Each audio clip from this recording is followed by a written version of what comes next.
Welcome to TV three speed news. కరీంనగర్లో జరిగిన gold shop చోరీ ఘటనపై మంత్రి అడ్లూరి స్పందించారు. దొంగలను తప్పకుండా పట్టుకుంటామని స్పష్టం చేశారు.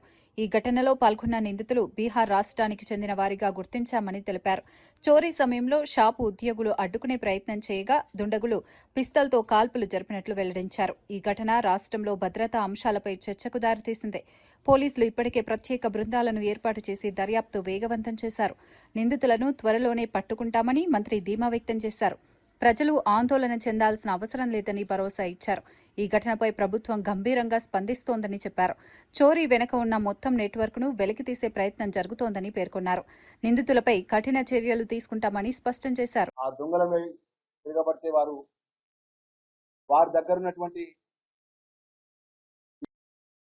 రాష్ట్రంలో రెండో పంటగా వరి అత్యధిక దిగుబడులు సాధించడంపై మంత్రి పొంగులేటి శ్రీనివాసరెడ్డి స్పందించారు. రైతుల కష్టం, భగవంతుని ఆశీర్వాదంతో ఈ విజయం సాధ్యమైందని అన్నారు. పంట కొనుగోలు విషయంలో రైతులు ఎలాంటి భయాందోళనకు లోను కావాల్సిన అవసరం లేదని స్పష్టం చేశారు. ప్రభుత్వం ఇచ్చిన మాట ప్రకారం రైతు పండించిన ప్రతి గింజను కొనుగోలు చేస్తుందని తెలిపారు. ఇటీవల కురిసిన వర్షాల వల్ల రైతులకు ఇబ్బందులు తలెత్తకుండా ముందస్తు చర్యలు తీసుకుంటున్నామని చెప్పారు. రైతుల సంక్షేమం ప్రభుత్వ ప్రధాన లక్ష్యమని పేర్కొన్నారు. పంటల కొనుగోలు ప్రక్రియను పారదర్శకంగా నిర్వహిస్తామని హామీ ఇచ్చారు. రైతుల ఆర్థిక స్థితిని బలోపేతం చేయడానికి కృషి చేస్తున్నామని తెలిపారు. వ్యవసాయం రాష్ట్ర ఆర్థిక వ్యవస్థకు పునాది అని గుర్తు చేశారు. ప్రతి జిల్లాలో ఉన్న ఇన్ఛార్జి మంత్రి గారు రెగ్యులర్ గా ప్రతి నియోజకవర్గం, ప్రతి మండలంలో ఎక్కడైతే ఏ రకమైతే సమస్యలు ఉత్పన్నమవుతున్నాయో వాటన్నిటినీ అధిగమించి రైతులకు ఎక్కడా ఇబ్బంది కలగకుండా ఉండే విధంగా చర్యలు చేపట్టాలని కేబినెట్ లో గౌరవ ముఖ్యమంత్రి గారు ఆదేశాలు ఇవ్వడం జరిగింది. విద్యుత్ కొనుగోలులో కేసీఆర్ అక్రమాల కారణంగా తప్పిదాలు జరిగాయని కేంద్ర మంత్రి బండి సంజయ్ ఆరోపించారు. ఈ అంశంపై వచ్చిన నివేదిక ఎప్పుడు వచ్చిందో ముఖ్యమంత్రి వెల్లడించాలని డిమాండ్ చేశారు.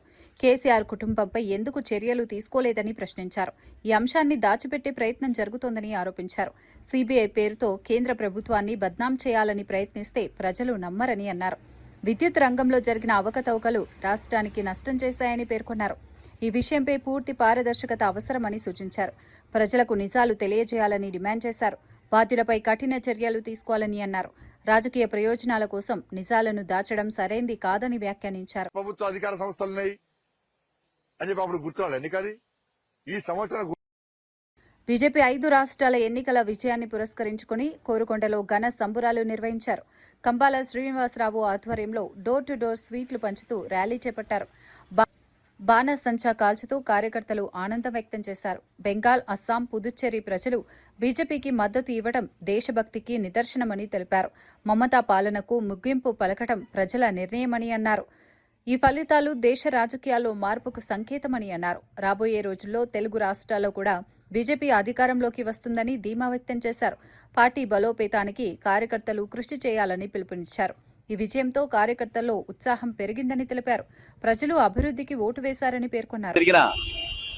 ఎన్నికలు ఏవైతే అసెంబ్లీ ఎన్నికలు ఏవైతే ఉన్నాయో 5 రాష్ట్రాల్లోని కూడా అందులోంచి 4 రాష్ట్రాల్లో కూడా విజయ దుందుభి మోగించి భారతదేశం అంతా కాషాయ వర్ణంగా మార్చిన అద్భుతమైన రోజు.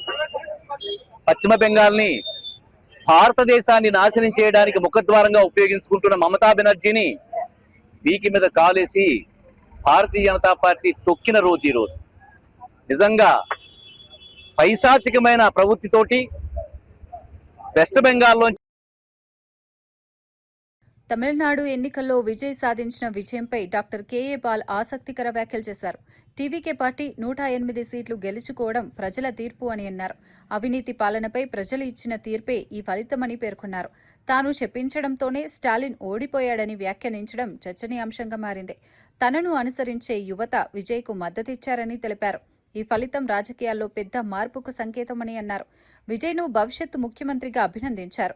అవినీతి పార్టీలకు ఇది హెచ్చరికగా మారుతుందని వ్యాఖ్యానించారు. ప్రజలు మార్పును కోరుకుంటున్నారని తెలిపారు. ఈ ఫలితాలు దేశ రాజకీయాలపై ప్రభావం చూపుతాయని అన్నారు. Number 1, I met with Chief Minister Stalin 3 years ago. Told him how my Malkajgiri MLA Marri Rajasekhar Reddy లబ్ధిదారులకు చెక్కులు పంపిణీ చేశారు. కళ్యాణలక్ష్మి, షాదీ ముబారక్ పథకాల కింద ఈ సహాయం అందించారు. నేరెడ్మిట్లో జరిగిన కార్యక్రమంలో చెక్కులను అందజేశారు. ఈ సందర్భంగా లబ్ధిదారులు ప్రభుత్వానికి కృతజ్ఞతలు తెలిపారు. పేదల సంక్షేమం కోసం ప్రభుత్వం కట్టుబడి ఉందని ఎమ్మెల్యే పేర్కొన్నారు. పథకాలు ప్రజలకు ఉపయోగపడుతున్నాయని తెలిపారు. స్థానిక ప్రజాప్రతినిధులు, అధికారులు కార్యక్రమంలో పాల్గొన్నారు. అర్హులైన ప్రతి ఒక్కరికి సహాయం అందించడమే లక్ష్యమని అన్నారు.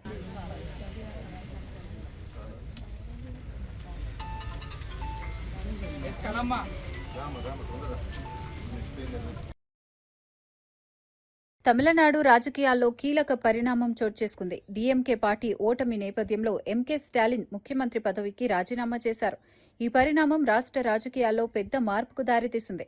సంవత్సరాలుగా కొనసాగిన డీఎంకే పాలనకు ఇది ముగింపు సంకేతంగా మారింది. ఎన్నికల ఫలితాలు పార్టీకి తీవ్ర నిరాశను మిగిల్చాయి. కొత్త రాజకీయ సమీకరణాలు ఏర్పడే అవకాశం కనిపిస్తోంది. ప్రజలు మార్పు కోరుకున్నారని విశ్లేషకులు భావిస్తున్నారు.